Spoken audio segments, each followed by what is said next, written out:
Hoy vamos a ver dos áreas más: psicología sanitaria y social. A ver, chicos, primero vuelvo a repetir lo que dije el jueves.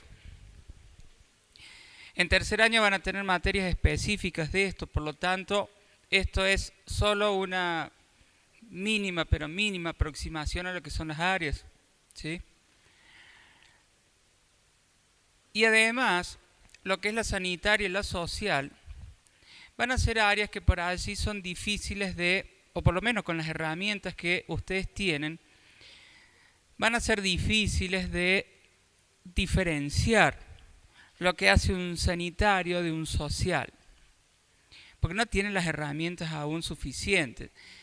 Para que se queden tranquilos, en el parcial no se le va a preguntar cuál es la diferencia entre el social y el sanitario, porque todavía no tienen las herramientas, ¿sí? O sea que simplemente vamos a ver, como dijimos en la primera clase, una mínima aproximación.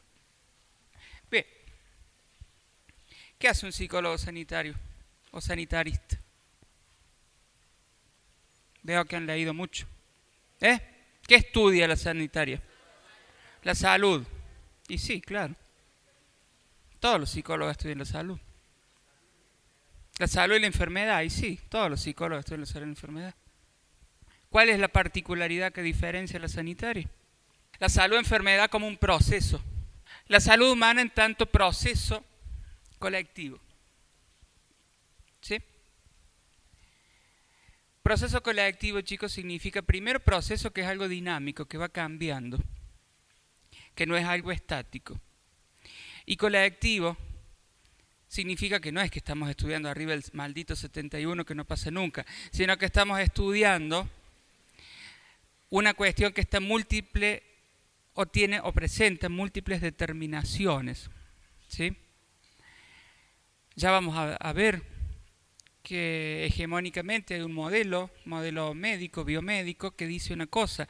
Bueno, la sanitaria se va a cuestionar ese modelo. Por lo tanto, salud, enfermedad, primero como algo que va junto, porque por lo general o estás sano o estás enfermo. No, la sanitaria va a decir no, es un proceso, ¿sí? Continuo, que cambia, que es dinámico y que tiene múltiples determinaciones.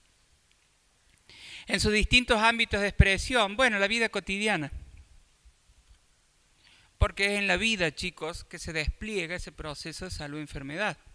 Entonces, eso significa que uno puede estar enfermo porque la vesícula no funciona bien, pero también puede estar enfermo porque el día está nublado y a vos te entristecen los días nublados. Porque la vida se va dando de esa manera. ¿Está bien? ¿Se acuerdan cuando veíamos laboral que decíamos que en el trabajo se desplegaban prácticas humanas y que esas prácticas iban constituyendo, iban formando la subjetividad, ¿sí? Nos iban enriqueciendo personalmente? Bueno, acá va a pasar lo mismo. Este proceso de salud-enfermedad como algo dinámico que en la vida cotidiana se expresa y que tiene múltiples determinantes. Listo, ya está el texto sanitario. Pero siéntese, no, yo después bajo. Ah, bueno, pero si no yo bajo. Ya está el texto sanitario. Ya sigo, pero ¿entendieron eso? Vieron que yo siempre les digo la idea principal y después la desarrollamos y la retomamos al último. Bueno, listo. Estudia la salud humana en tanto proceso.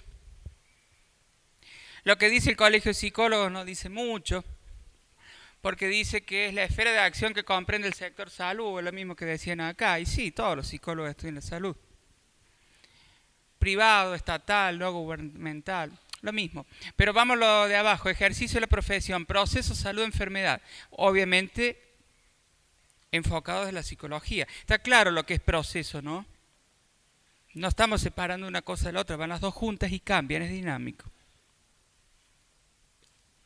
Y que tiene múltiples determinantes psicológicos, sociales, culturales, históricos, políticos, económicos. Entonces eso quiere decir que a lo mejor una persona tiene buena salud porque está ganando mucha plata, qué sé yo. O tiene buena salud porque en su barrio hay muchas flores y el olor no le da alergia y está feliz, qué sé yo. O está enferma esa persona porque le afecta la violencia de género que estamos observando en estos días.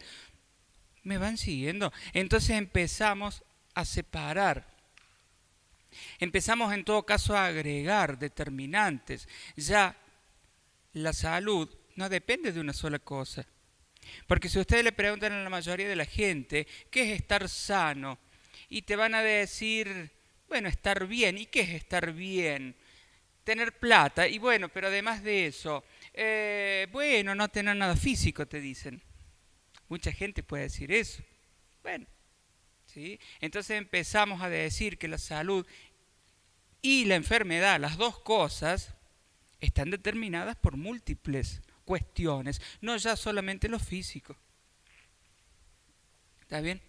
Ustedes dirán, oh, pero qué sonceras, si eso ya lo sé. Ustedes lo saben, o ustedes creen que lo saben. Pero en el imaginario de la gente, la mayoría le va a decir eso.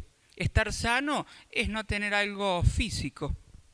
El otro concepto importante que quiere transmitir Dávila, que ya lo hemos visto el jueves pasado, es el concepto de interdisciplina o interdisciplinariedad.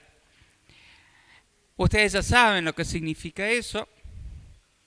Significa que el campo de la psicología, o como vamos a ver ahora en social, es un campo complejo, y esa complejidad, chicos, solamente puede ser abordada desde la interdisciplina, o sea, apelando a múltiples disciplinas. Pongamos un ejemplo concreto.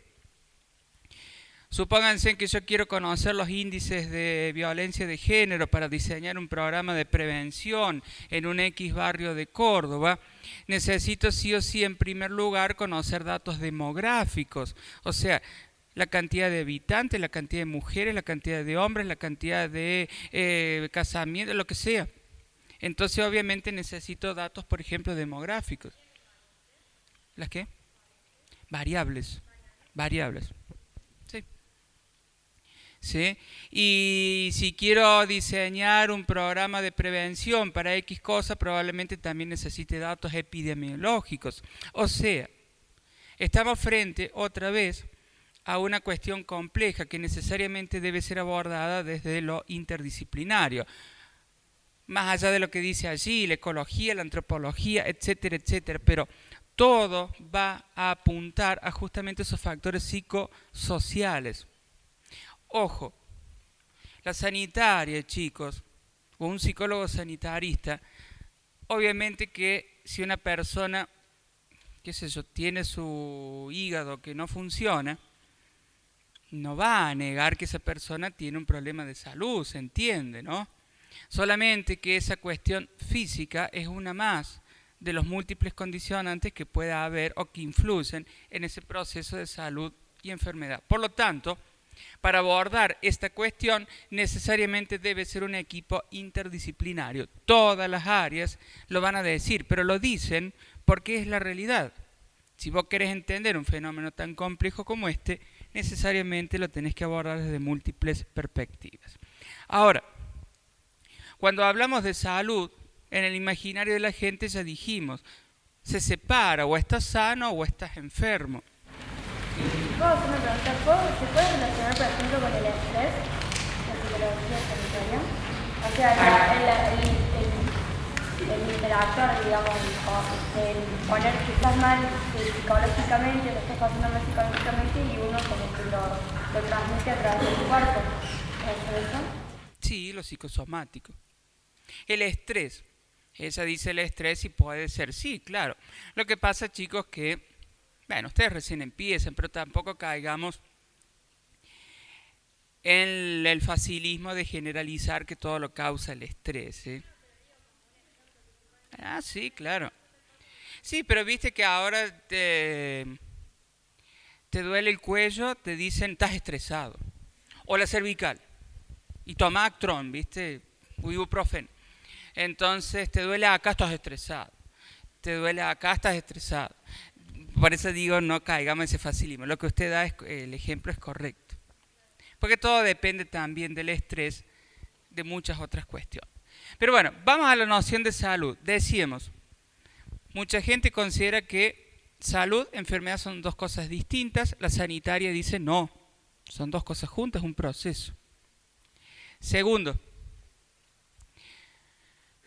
la noción de salud biomédica, ausencia de padecimiento. Eso tiene que ver con un modelo hegemónico, médico, biomédico, biologicista individual. Que bueno, esa tiene sus raíces históricas, ¿sí? Y que apunta fundamentalmente a la salud como una mercancía, dice Dávila, y de hecho eso tiene sus consecuencias con la venta de medicamentos. Nuestro país, chicos, es uno de los mayores consumidores a nivel mundial de drogas psicotrópicas. Los psicotrópicos son los ansiolíticos, los antidepresivos, todo ese tipo de drogas, ¿sí? Bueno, lo que debe quedar en claro es que la sanitaria no es que niega lo biomédico, se entiende, ¿no? Vuelvo a decir, si vos tenés una lesión en el cerebro, vas a tener una cuestión médica, pero es solamente uno de tantos condicionantes. Lo que por ahí el modelo biologicista se olvida es la perspectiva subjetiva, la percepción de bienestar. ¿Cuántas veces uno tiene la posibilidad de hablar con una persona que, qué sé yo, está haciendo un tratamiento contra el cáncer u otra enfermedad crónica, y le preguntas a la persona y te dice estoy bien, y uno lo ve que está bien, porque tiene ganas de luchar y vivir, y vos ves a una persona que está súper sana desde lo médico y te dice no estoy bien porque no me andan bien las cosas, porque qué sé yo. Entonces hay que empezar a considerar esta cuestión de la percepción subjetiva de lo que es la salud. Y esto tiene una consecuencia, porque el día de mañana, cuando ustedes tengan una persona al frente, va a ser muy fácil o van a querer rápidamente imponer sus modelos de lo que es la salud y enfermedad. Entonces va a venir una persona y te va a decir, usted sabe que yo, la verdad que me siento bien, porque todas las noches a las 3:30 de la madrugada me levanto, me doy un baño de agua helada y salgo a correr con mi perro por la Plaza San Martín a juntar cagadas de paloma. Y vos decís, pero Pavé, mi amor, ¿qué pasa? No está bien eso. No está bien para vos. Pero si la persona está bien, y bueno, está bien. Es su percepción de salud. Puse un caso extremo, pero ojo, porque va a ser muy fácil querer imponer nuestro modelo de salud y enfermedad. Y ustedes deben considerar que cada ser humano tiene un modelo distinto, una percepción distinta de lo que es la salud y la enfermedad, ¿sí? Igual, si encuentran a alguno que hace todo eso, por favor llámenme, porque hay que publicarlo en algún lado. Me lo imagino a las 3:30 juntando las cagadas de las palomas en la Plaza San Martín. Entonces, desde este modelo biomédico, físico, se considera la salud como algo justamente físico. O sea, salud es que no tenés nada físico, enfermedad que tenés algo que en lo físico u orgánico no funciona. Y esto es interesante. La salud vinculada a lo estadístico. ¿Se acuerdan la clase pasada que le decía qué es lo normal, qué es lo anormal? Y nadie lo sabe. Para el modelo biomédico, chicos, sí. Significa que si vos, tus órganos están todos funcionando y caes dentro de un grupo o un porcentaje, estás dentro de lo normal. Si no caes en eso, estás dentro de lo anormal, de lo enfermo. Bueno, por eso es que hay estadísticas, ¿sí? Pero bueno, de acuerdo a esta percepción que decíamos recién, es bastante difícil poder caer dentro de las estadísticas, porque para lo que es normal para vos, puede ser no normal para otra persona. Vuelvo a decir, chicos, si tu hígado no funciona bien, o si estás escuchando o viendo cosas que no son, cualquier persona en su sano juicio no va a decir que eso es normal o esperable. Se entiende, ¿no? Yo estoy diciendo cosas que no son tan claras. Bien, ¿pasó? Ahora, entonces, ¿qué vamos a decir? ¿O qué va a decir la psicología sanitaria? La salud como proceso, salud de enfermedad como proceso, entonces es una construcción social. ¿Qué salud es la normal? ¿La estadística o la sociocultural? Bueno, esta mañana yo les contaba a los chicos que hace poco veía en un programa de esos que pasan los animales, que a mí me gusta ver esa cosa. En la selva colombiana hay tribus que van a cazar una araña que se llama la araña Goliat. Se imaginarán que es grande como un plato, dice que viene así. Y la van a cazar. Cuando la agarran, no sé cómo carajo la matan, la ponen al fuego para que le queme los pelos, porque si no los pelos se les traban acá, y le empiezan a comer. Entonces las patitas crujen, les crack la patita. Hasta ahí vamos bien, podrá tener un sabor más o menos quemado, supongo, pero cuando les llega el culo de la araña, ¡puff!, les hace, y se relamen todavía toda la cosa que tiene adentro. Bueno, si vos vieras la cara de asco de ella, pero para ello está bien, ¿se entiende? Para ello está bien, entonces incluso la enfermedad en esas tribus, o muchas de ellas, se tratan con plantas medicinales o, no sé, elevando oraciones a sus deidades y qué sé yo y qué sé cuánto. Lo que les quiero decir, chicos, que la salud no es algo estadístico, que varía en función de las costumbres y creencias que tienen los seres humanos. Por eso vamos a decir que la salud es una construcción social. Y si es una construcción, implica que puede cambiar, que puede variar. Entonces, obviamente no es la misma la salud del siglo XV que la de ahora, ¿sí? Tampoco es lo mismo, como decíamos, del que está en la selva o de que está en el Ártico. Todo esto para seguir insistiendo que la salud y la enfermedad son construcciones sociales, chicos, ¿sí? No lo vamos a pegar a una cuestión estadística si tenés o no tenés. ¿Está bien? Entonces, la salud como un proceso colectivo que puede ser abordado solamente desde la complejidad, la interdisciplina. ¿Sí? Primer punto. Segundo punto. Como decíamos que el trabajo dignifica al ser humano y a partir del despliegue de distintas prácticas humanas se va construyendo la subjetividad y la realización personal, vamos a decir lo mismo de este proceso. En este proceso de salud o enfermedad como construcción social, los seres humanos vamos formando nuestra subjetividad. Es una construcción. Entonces, estar enfermo, por supuesto que es tener el pulmón partido en dos, pero estar enfermo si no tenés partido el pulmón en dos, es justamente impedir esta realización personal que llevamos junto en este proceso. ¿Se entiende? La salud de enfermedad es un proceso dinámico que va cambiando, es una construcción social, individual, propia de cada uno de nosotros. Se supone que vos en la vida cotidiana desplegás prácticas todo el tiempo, en tu trabajo, acá, donde sea. Esas prácticas, ese despliegue, permiten ir construyendo tu subjetividad y te permiten ir realizando personalmente.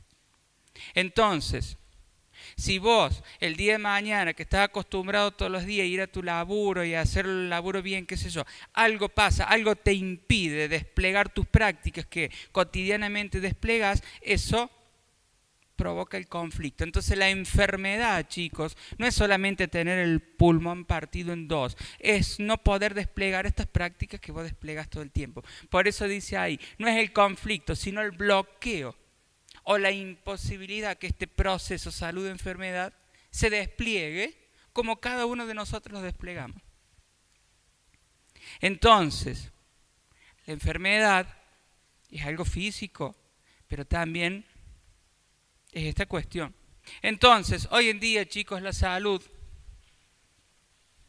o al menos es lo que la psicología sanitaria propone, no es la ausencia de enfermedad. Hoy en día sabemos, y a esto quería llegar con el estrés, las causas de muerte, chicos, hoy uno escucha todo el tiempo que no solamente son por accidentes o por algo físico. No caigamos en este facilismo de decir que todo es por el estrés, ¿no? Pero sí es cierto que muchas veces uno escucha en personas jóvenes, qué sé yo, de 20 años que tienen ACV o infarto, qué sé yo, qué sé cuánto. Lo que está claro que las condiciones sociales, culturales, económicas y todo lo que ustedes quieren sumar tienen una clara influencia en esta salud. ¿Sí? Eso es lo que propone la psicología sanitaria. Salud como proceso, entendiendo los múltiples determinantes. Y Dávila dice, entendamos a este proceso de salud-enfermedad de manera colectiva a través de dos perspectivas, sincrónica y diacrónica. Muy fácil. Lo diacrónico es lo histórico, como construcción social. La noción de salud-enfermedad en el siglo XIX no era la misma que ahora, porque va variando en función de la historia, ¿sí? Va variando en función de las creencias y va variando, por supuesto, como dijimos, en función de hasta incluso las ubicaciones geográficas. Entonces, la perspectiva diacrónica es como una construcción que va variando a lo largo de la historia. Básicamente, ¿quién decía eso? Marino. En realidad Marino decía el objeto de estudio. Va variando en función de las necesidades que tiene la sociedad, ¿sí? Y la sincrónica es lo actual.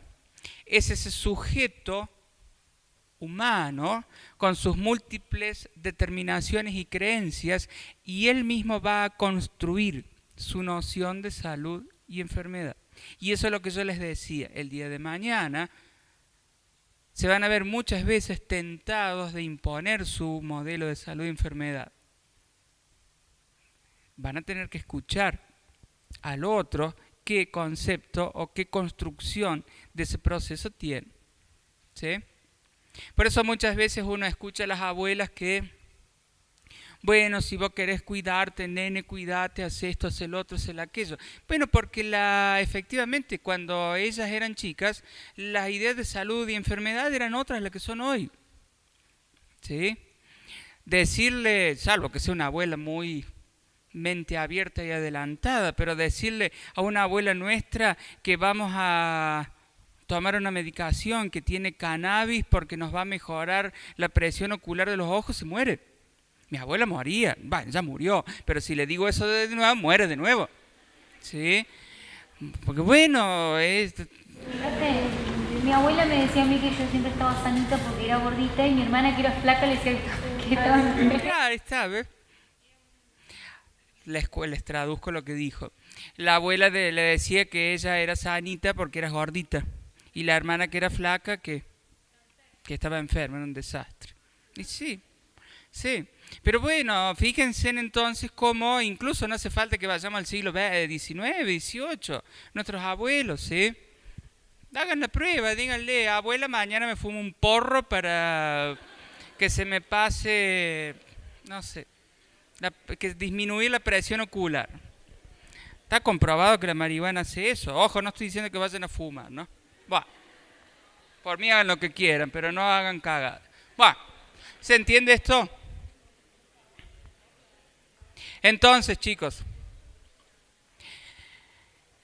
el otro concepto importante que introduce Dávila es la actitud crítica que debe tener el profesional psicólogo sanitarista con los modelos hegemónicos, con el modelo hegemónico médico, ¿sí? Porque vuelvo a repetir, la mayoría de la gente, si nosotros le decimos que estar sano, te va a decir de acuerdo a este modelo.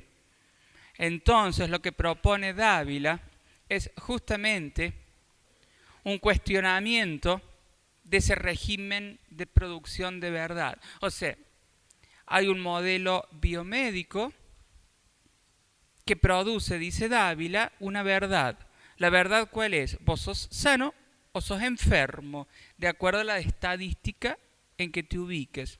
Lo que debe hacer la psicología sanitaria es tener una actitud crítica hacia ese modelo. ¿Y qué debe criticar de ese modelo? ¿Qué? La definición de salud y enfermedad. La definición de salud y enfermedad. Que no hay una sola cuestión a considerar en esta cosa de salud y enfermedad, que son múltiples. Eso debe criticar. El objetivo final de esa actitud crítica va a ser justamente formar o contribuir a la subjetividad de seres humanos autónomos. Ahí lo vemos. Entonces, esa actitud crítica tiene que ver justamente con desmitificar esos paradigmas, porque esos paradigmas generan prácticas discursivas, esto que decíamos recién. Vos sos sano si no tenés nada físico, sos enfermo si tenés algo físico. Lo que la sanitaria debe hacer es deconstruir ese paradigma. ¿Sí? Y fíjense, en ese paradigma debe ser un líder de procesos instituyentes, reemplazar ese paradigma hegemónico, único, por un paradigma de la complejidad. No le vamos a ir a decir, usted debe considerar esto, esto y el otro. No, porque cada ser humano construye su noción de enfermedad y salud. ¿Se entiende, chicos? Ahí hay que tener mucho cuidado. Ahí es donde ustedes van a meter la pata porque van a querer imponer su modelo. No se trata de imponer su modelo. Se trata simplemente de formar, ayudar a que ese ser humano que tienen al frente sea autónomo y no crea una sola verdad. Muy simple.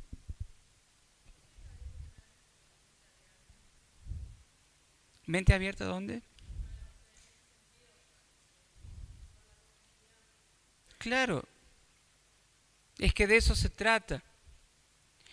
Pero primero, para formar o ayudar a que los seres humanos sean autónomos y no se crean una única verdad en relación al proceso de salud y enfermedad, estamos hablando, ¿no? No estamos hablando de todas otras cosas.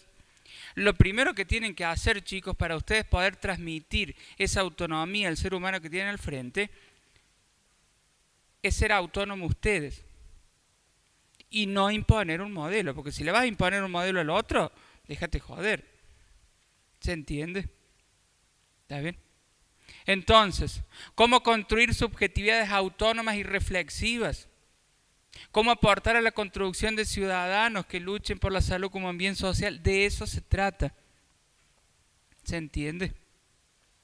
De construir, desmitificar este paradigma y considerar que la salud y enfermedad no es una mercancía, no es una cuestión estadística, que hay múltiples otras cuestiones que influyen y que cada uno va a construir su noción de salud y enfermedad. Muy simple, de eso se trata. Pero primero, para hacer esto, ustedes la deben tener clara, porque si no van a imponer su modelo y no sirve de nada. Digo yo. Bueno, como siempre, el resumen, que ustedes lo tienen allí.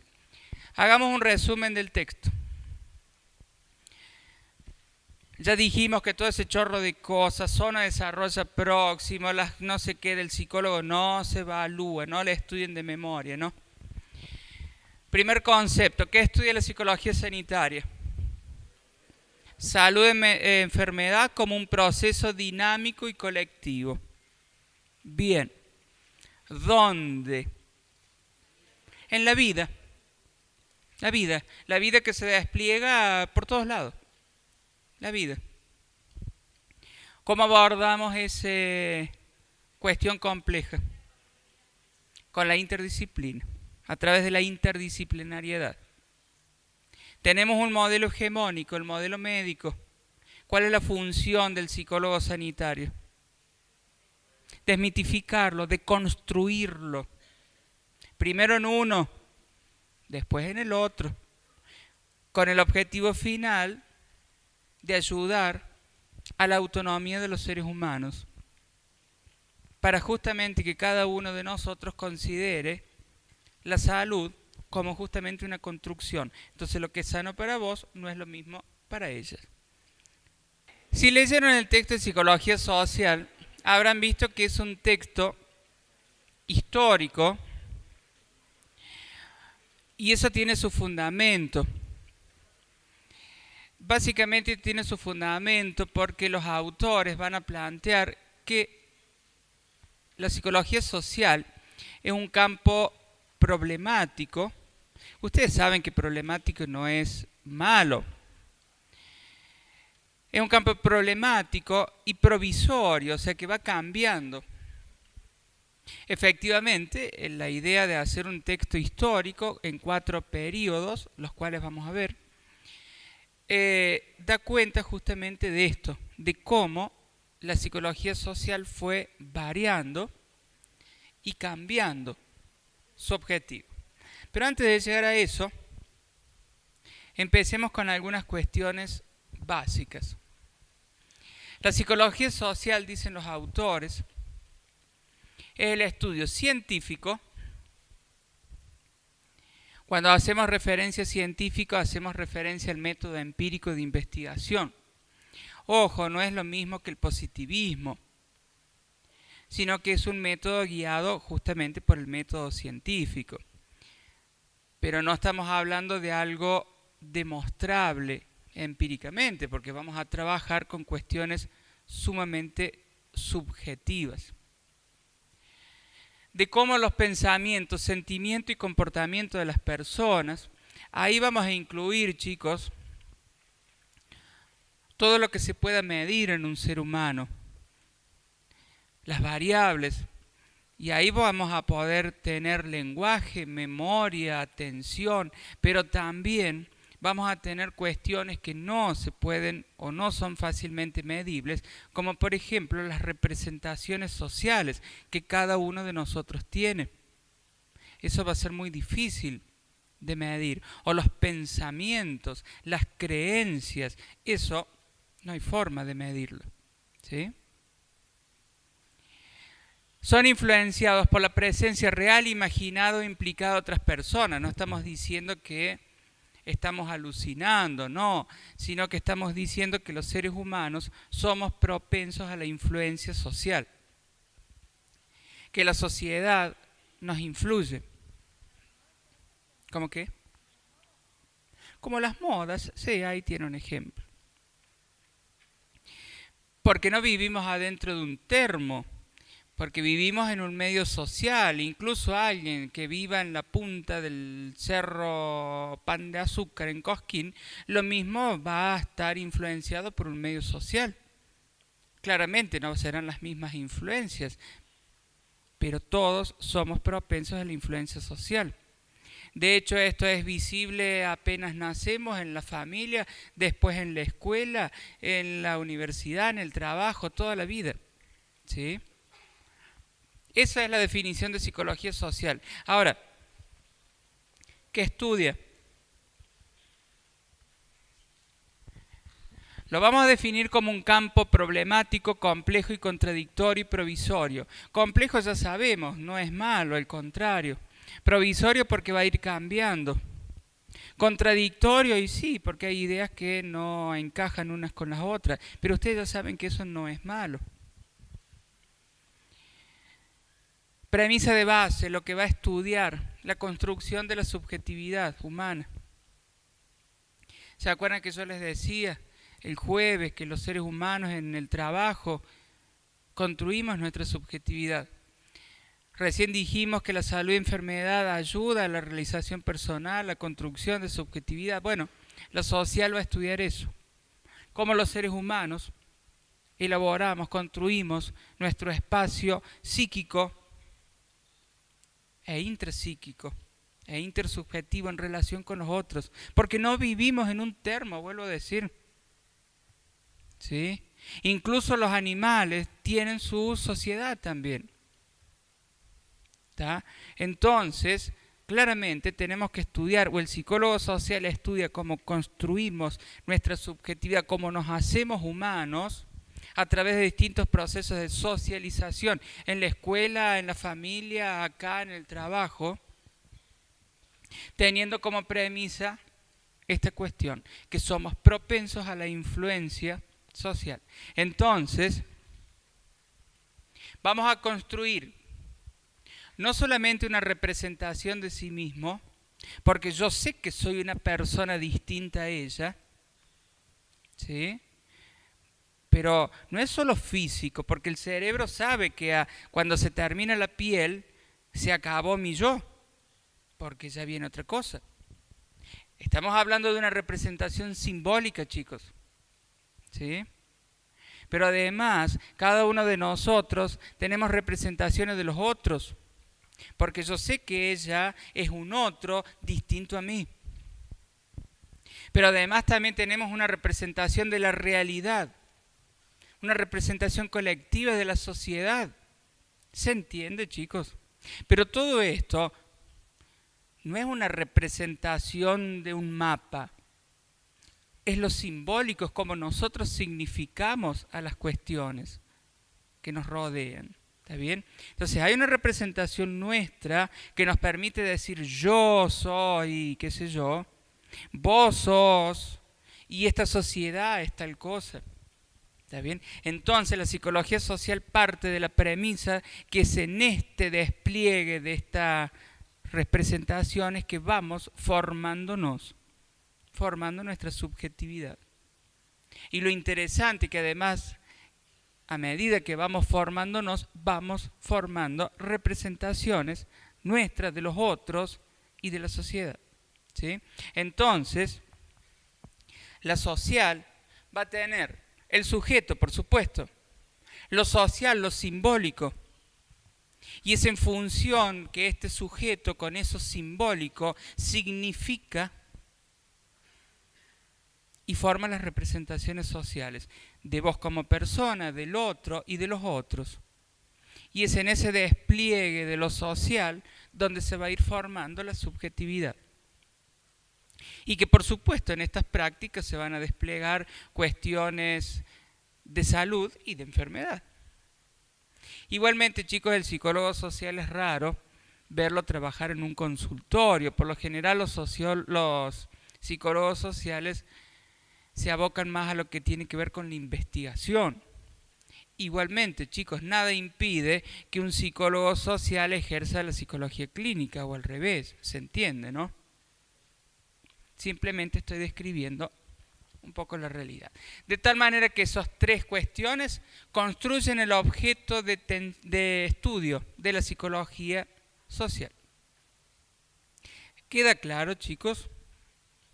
No. ¿Qué es lo que no entienden? ¿Entienden todo? Bueno, se joden ustedes. Entonces,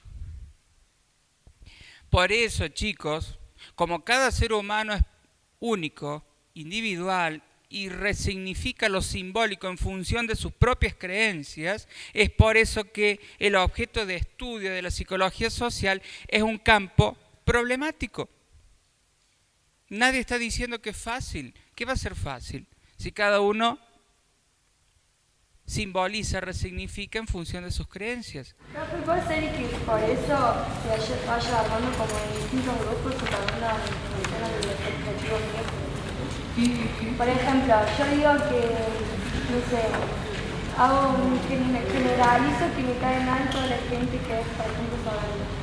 Yo hago esa subjetividad hacia otras personas y las agrupo en ciertas clases, ¿no? Sí, vos tenés una representación social de la gente que es soberbia. Y eso se puede agrupar, porque hay muchos que yo considero que son así, ¿no? Sí, pero por eso, tío, esas son tus creencias. Por eso, pero es mío, Sí, yo claro. cada persona. Sí, claro. Yo pienso que a lo que ella va es que a través de esa representación se junta en un grupo y se va de otro y eso. Y justamente es allí donde se despliegan estas prácticas humanas, en función de las representaciones que cada uno resignifica y se representa, efectivamente, es así. Y es en esa trama de representaciones sociales justamente que se despliegan las prácticas humanas. Y eso es lo que estudia la psicología social. ¿Sí? No solamente cómo se construye la subjetividad nosotros propia, sino cómo en el interjuego de estas prácticas en este campo se va construyendo. Bueno, históricamente allí el texto empieza con una fecha que ustedes ya conocen de memoria, que es Gund. Lo que pasa es que ese hombrecito, Gund, si bien él en el marco del positivismo crea el primer laboratorio de psicología experimental, algo que muchos no saben es que él justamente poco tiempo después publica un libro que tenía que ver con una psicología más social, la psicología de los pueblos. Fue toda una cosa que él publicara eso, porque imagínense en que en el marco del positivismo hablar de la psicología de los pueblos era bastante raro, pero bueno, él también es cierto, Gund, que reconoce antecedentes de la psicología rusa. Esa psicología rusa hablaba de, o tenía un tinte etnográfico, donde intentaba analizar las causas de algunas cuestiones que pasaban en la sociedad de la época.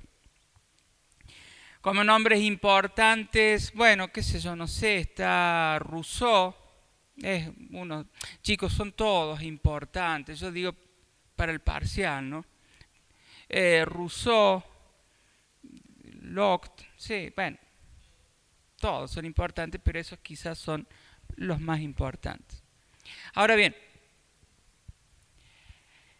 a partir de ahí se mencionan 4 períodos. Ustedes saben que las fechas, chicos, son puntos arbitrarios. Si bien ahí se menciona el 1908 como la primera mención de la psicología social, como todas las disciplinas reconoce antecedentes hasta los griegos, los chinos y qué sé yo. Pero bueno, hay que poner un punto y se considera que la psicología social surge en el mundo anglosajón en esa fecha, en 1908, porque así aparecen las primeras publicaciones. ¿Qué pasa? Analicemos un poquito con lo que veíamos con el texto de Laboral. ¿Se acuerdan que cuando vimos Laboral dijimos que había o se presentaron básicamente 3 modelos, que eran el taylorista, el fordista y el toyotista? ¿Se acuerdan? Esos modelos, que eran modelos de trabajo básicamente, surgieron en el marco de la revolución industrial. Pero la revolución industrial no solamente tuvo un impacto en los modelos de trabajo, sino también en la sociedad misma. Y el impacto fue básicamente lograr una estratificación de la sociedad. De tal manera que teníamos una clase trabajadora, que era la que posibilitaba que esa revolución industrial se pudiera llevar a cabo. Teníamos la clase de la burguesía, donde era la clase alta, la beneficiada de la revolución industrial, y teníamos, por así decirlo, la clase que quedaba por fuera, una clase baja, ¿sí?, que quedaba por fuera de este proceso. En resumen, la sociedad, chicos, de ser una cuestión bastante homogénea, se estratificó, ¿sí? Se presentaron capas. De tal manera que este periodo, este primer periodo, se lo llama instrumentalización de la psicología social, porque la psicología social, como disciplina,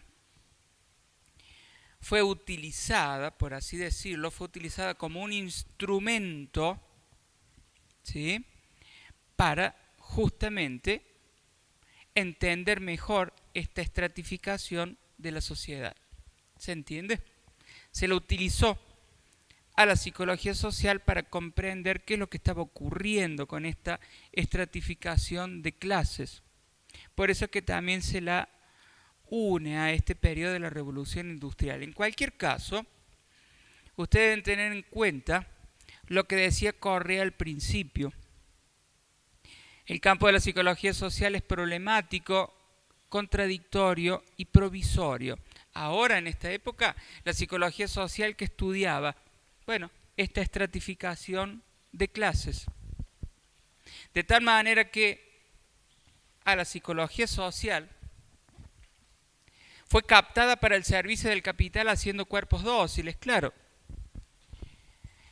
Esta estratificación convenía a muchos, de tal manera que era deseable mantener esta división y un grupo, los laburantes, por así decirlo, que eran los que permitían que se llevara a cabo justamente este proceso de revolución industrial. Por eso, chicos, se lo llama instrumentalización, porque se la utiliza a la disciplina de la psicología social como un instrumento para mantener esta estratificación de la sociedad.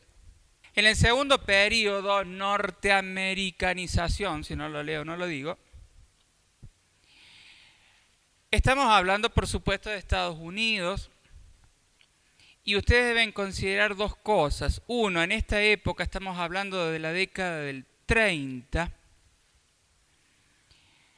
hay dos cosas que son fuertes en esa época. Uno, el positivismo, pero que empieza a debilitarse un poco, pero otra que es muy fuerte, al menos en Estados Unidos, y tiene que ver con el conductismo. ¿Sí? El conductismo es muy fuerte en Estados Unidos. Recuerden que el objetivo del conductismo, palabras más, palabras menos, es el control y la predicción de la conducta humana, estudiada ella a través de métodos empíricos objetivos. Para esta época, de acuerdo a lo que vimos la clase pasada, el modelo taylorista es muy fuerte. ¿Y qué decía el modelo taylorista? Repasemos. El trabajador es un ser motivado únicamente por el dinero, ¿sí? El trabajo es una cuestión en serie. La palabra clave es la eficiencia, hay que producir mucho. Y se necesita, bajo una estructura rígida, un ser dócil, ¿sí? La psicología social, chicos, fue utilizada de nuevo para entender mejor y hacer de los trabajadores alguien dócil. ¿Se entiende? Por eso se llamó este periodo norteamericanización, porque en ese momento el conductismo era fuerte y lo que se intentó con la psicología social, basado en las premisas del conductismo, era controlar y predecir la conducta para hacer que esos laburantes tayloristas fueran dóciles. ¿Sí? ¿Qué es lo que quería el modelo taylorista justamente? Otra vez se utiliza a la disciplina de la psicología social para un fin y se llamó psicologización de problemas sociales, porque en realidad, chicos, si los trabajadores los motivaba el dinero u otras cosas, no tenía que ver con algo psicológico, son cuestiones más sociales, culturales. Sin embargo, desde la psicología se intentó estudiar, controlar y predecir esa cuestión justamente basados en esta cuestión del conductismo y el taylorismo, y le cerraba a todo el mundo. ¿Se entiende? Bien. Conductismo, que es tal, interaccionismo, psicoanálisis, no se les va a evaluar eso, ¿no? Así que no estudien eso. Sepan que en este momento, segundo periodo, se llamó norteamericanización por esto, psicologización o lo que mierda sea por lo otro, pero no se les va a evaluar lo que dijo cada una de esas corrientes, ¿no? Ustedes saben, chicos, que en lo laboral, estrictamente, cuando vimos el texto, dijimos que justamente el modelo taylorista en un momento básicamente se transforma al modelo fordista, que pequeñas diferencias es lo mismo, solamente que el modelo fordista trabajaba o producía en masa, en mucha mayor cantidad. Pero sabemos que el modelo fordista entra en crisis. En realidad el que produce en grandes cantidades en masa es el fordismo, que surge justamente con o de allí proviene el nombre, con las empresas automotrices. El modelo taylorista es lo mismo, pero no produce tanto en masa, ¿sí? Por eso digo, la única diferencia es la cantidad de la producción. Pero el modelo toyotista hace entrar en crisis a este modelo fordista porque empieza a considerar que los seres humanos no solamente van por el dinero, sino que se despliegan prácticas que son importantes, que hay que escuchar el factor humano, servicios, etcétera, etcétera. Eso y muchas otras cuestiones empiezan a hacer entrar en crisis a la psicología social. O sea, los intelectuales de la época, la sociedad, le empieza a decir, psicología social, está todo bien, pero ¿por qué no empezamos a estudiar lo que pasa en la sociedad? Dejemos tratar de ser tan neutral y empecemos un poco a criticar lo que pasa actualmente. Claro, ustedes deben siempre ubicarse en el contexto social. En esta época, chicos, el conductismo empieza a debilitarse. Y ya está hablando en lo que es Latinoamérica. Si ustedes recordarán, cuando vimos la historia de nuestro país, muchos hechos sociales, políticos y culturales ocurren en esta época. Algunos positivos, algunos negativos, algunos en sístole, algunos en diástole, ¿se acuerdan? Pero esto no solamente ocurrió en nuestro país, en Chile, en Brasil, en Cuba, en Bolivia, en todos los países hubo procesos de gobiernos democráticos, gobiernos de facto, de tal manera, chicos, que se estaban produciendo muchas cuestiones a niveles sociales. Se empezaban a producir otra vez esta división de clases, muchas desigualdades sociales, y la psicología social de la época se había preocupada, ¿sí?, por ver cómo manteníamos un empleado dócil, ¿se entiende? En ese sentido se empezó a criticar a la psicología social y se le empezó a pedir que se ocupara de lo que le estaba ocurriendo a la sociedad. Pero para hacer eso tenía que dejar de ser neutral, tenía que empezar a criticar la iglesia, criticar el poder político, criticar, ¿sí? Por eso es que la psicología social de la época entra en crisis, ¿sí? Porque se le solicita, se le pide que deje de ser neutral y empiece a entender los cambios que ocurren en la sociedad, los conflictos que se ocurren en la sociedad, conflictos que son inevitables, pero que hasta ese momento la psicología social no los abordaba. En nuestro país hay dos nombres muy importantes que los hemos visto en el texto de Sherman: Pichon-Rivière y Blecher, ¿se acuerdan? Pichon-Rivière, Enrique Pichon-Rivière, fue un psicólogo social, psicoanalista, que intentó llevar los preceptos del psicoanálisis para entender lo que pasaba en la sociedad. O sea, Pichon-Rivière, en medio de esta crisis de la psicología social, empieza a tratar de entender lo que estaba pasando en la sociedad, estos conflictos sociales, las desigualdades sociales. Y su marco teórico de referencia fue el psicoanálisis. Lo que pasa es que él intentó entender desde el psicoanálisis lo que pasaba en la sociedad y después, por eso dice, ¿a dónde dice? Una psicología social clínica, intentó justamente proponer alternativas de solución a estos conflictos. Blecher también muchos consideran que es el padre de la psicología social comunitaria porque llevó este conocimiento a la comunidad, ¿sí? Pero el objetivo era el mismo, chicos: dejar esa psicología social de libros e ir a la comunidad y entender lo que le estaba pasando a la comunidad, ¿sí? Por eso son dos autores argentinos, dos investigadores argentinos muy importantes en el marco de la psicología social, porque en el marco de esta crisis de la misma intentaron entender lo que le pasaba a la sociedad en el campo, ¿sí? Por eso es que muchos consideran fundamental los aportes de estos dos autores. Hoy, cuarto periodo, volvemos al inicio. Con el retorno de la democracia se puede empezar a estudiar cuestiones que por allí antes no se podían. Y volvemos al inicio, a decir que hoy la psicología social entiende cómo los seres humanos construimos, por eso dice teorías constructivistas, construimos nuestra subjetividad en el marco de este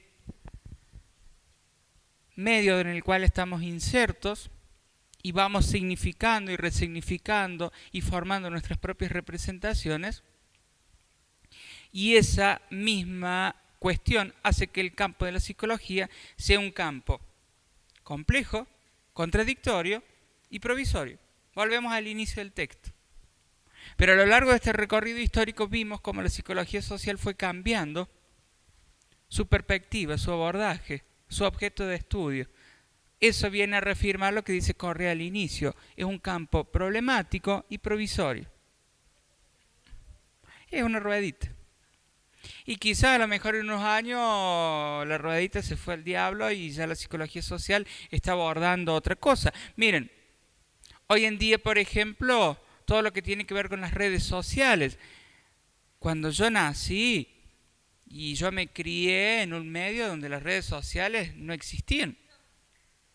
Bueno, tampoco para que te rías así. Claro, puta madre, no soy tan viejo. Por lo menos aprendí a usarlas. Pero hoy los chicos, ustedes, ya están digitalizados. Nosotros por ahí no tanto.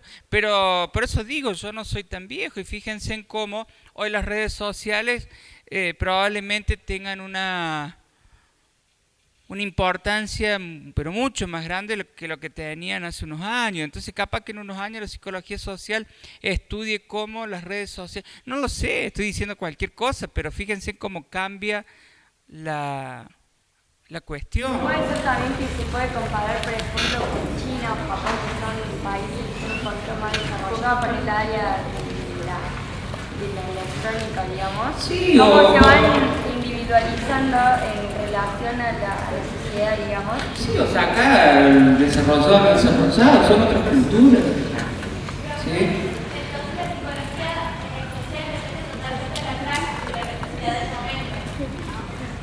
Bueno, la mayoría de los autores van a decir eso. Justamente con eso hacen referencia a que es algo constructivista.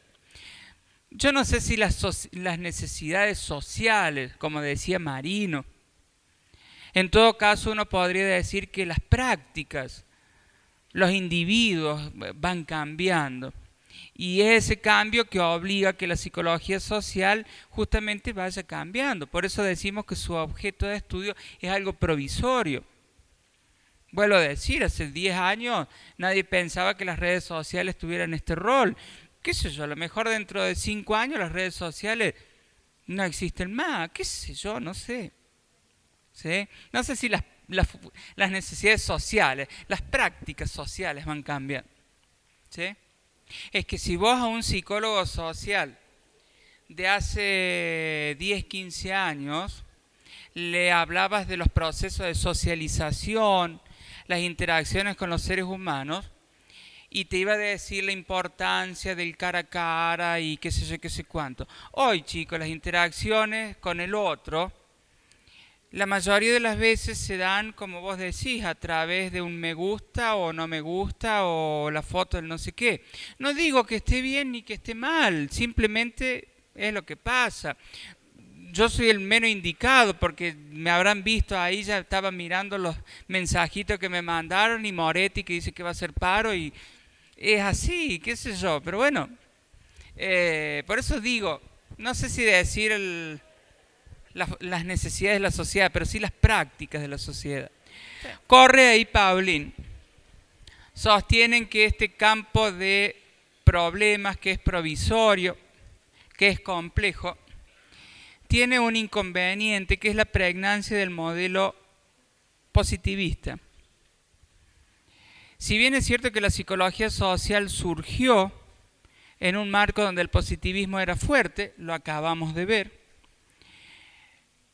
el positivismo fue perdiendo fuerza, pero sin embargo dicen Correa y Paulin que hay muchos investigadores que abordan la cuestión social desde el marco del positivismo. Y esa visión es una visión binaria, lógica, pero más allá de todos esos objetivos, lo importante es que esa visión deja afuera al sujeto. ¿Sí? ¿Por qué lo deja afuera al sujeto? Porque el positivismo dice que debe ser algo objetivo, donde el sujeto, el investigador, debe estar por fuera. ¿Se entiende? Y una psicología social sin sujeto, como dice el positivismo, claramente, chicos, no sirve. De hecho, cuando empezamos la clase, dijimos que había 3 cuestiones fundamentales. La primera, el sujeto. Ese sujeto que significa con lo simbólico, arma representaciones de sí mismo, de los otros y de la sociedad, y en función de eso va construyendo su subjetividad. Por ende, una psicología social sin sujetos, de acuerdo a la postura de Correa y Paulin, no es una psicología social. Por eso ellos consideran que es un obstáculo. ¿Sí? Esta cuestión del positivismo, ver la psicología social desde el positivismo implica dejar afuera el sujeto. Una psicología social sin sujeto no es psicología social. La última cosa que ellos proponen, que por supuesto debe ser abordado de manera interdisciplinaria, pero además ellos proponen que, o van más lejos, porque debe ser transdisciplinario. ¿Alguien sabe lo que es o a qué se referencia transdisciplinario? La interdisciplina, uno puede estudiar la mente humana, o el alma, o lo que quieran, ¿sí? Abordándola desde múltiples perspectivas, múltiples disciplinas. Pero la transdisciplina implica que en el conjunto de esas múltiples disciplinas uno elabora o aborda un nuevo fenómeno. Supónganse que yo estudio la mente humana con la psicología, con la química, con la biología, con la antropología, la sociología y todas las guías que se les ocurra. Pero bueno, llega un momento que saltamos y en realidad más que estudiar la mente humana queremos estudiar el alma humana. Eso es la transdisciplina. Pasamos a un fenómeno más complejo, que lo vamos a seguir estudiando de manera interdisciplinaria, pero hacemos un salto lógico, chicos. Entonces, lo que dice Correa y Paulin, que necesariamente si queremos entender el campo de problemáticas que implica la psicología social, lo tenemos que abordar de manera interdisciplinaria. Pero ellos dicen, ¿por qué no transdisciplinaria? Cambiar ese objeto, ese campo de problemáticas, ¿sí? Y hacer un salto lógico y estudiar no solamente el medio donde está inserto, sino las múltiples representaciones que en ese medio se dan, ¿sí? O sea, ellos proponen que lo ideal es la interdisciplina, pero lo ideal aún más es poder llegar a una complejidad mayor de ese campo. Esa complejidad mayor implica realizar este salto lógico, cambiar de fenómeno, que eso es lo que permite la transdisciplina. ¿Se entiende? ¿Sí? Bueno, eso es lo que ellos proponen. Lo último que vamos a decir es que la psicología social, como está abordando la construcción de subjetividad y la autonomía que los seres humanos vamos construyendo, además de ser algo científico, como dijimos al inicio, la psicología social es algo político. Político en el sentido no que vamos a estudiar si vos sos peronista o radical, vamos a estudiar cómo los seres humanos en esta construcción vamos tomando nuestra posición frente a los hechos. En ese sentido, la psicología social también es una práctica política. ¿Se entiende, chicos? Porque no solamente vamos a estudiar al ser humano, sino vamos a estudiar cómo él mismo significa lo simbólico. Cuando vos decís que tenés que tener una posición epistemológica, es porque estás haciendo referencia a una práctica científica. El conocimiento que vos tenés que tener, obtener del estudio con la psicología social, es un conocimiento científico. Cuando vos decís que es algo ético, teoría epistemológica es lo mismo. Cuando vos decís que es algo ético, es porque tenés que tener en cuenta que el sujeto que vos estás estudiando también se construye en lo político, porque toma posición sobre las cosas. Ético, porque vos tenés que justamente escuchar y respetar la posición del otro. Resumen del texto de Psicología Social. Va. Los 4 periodos, ¿sí? Ya dijimos las características de cada uno de ellos, no es necesario que se sepan todas las escuelas que vimos en el segundo periodo. La definición de psicología social como un campo problemático, contradictorio y provisorio, ¿sí? Y las dificultades que el mismo presenta justamente por la pregnancia del modelo positivista. Lo otro es lo que hemos visto. ¿Está claro, chicos? Bueno. Conmigo no nos vemos más, porque ya viene Leticia Luque. Sí nos vemos en el parcial, ¿no? Que ahí es una época que disfruto verlos llorar. ¿Estamos? Bueno, pueden ir en paz.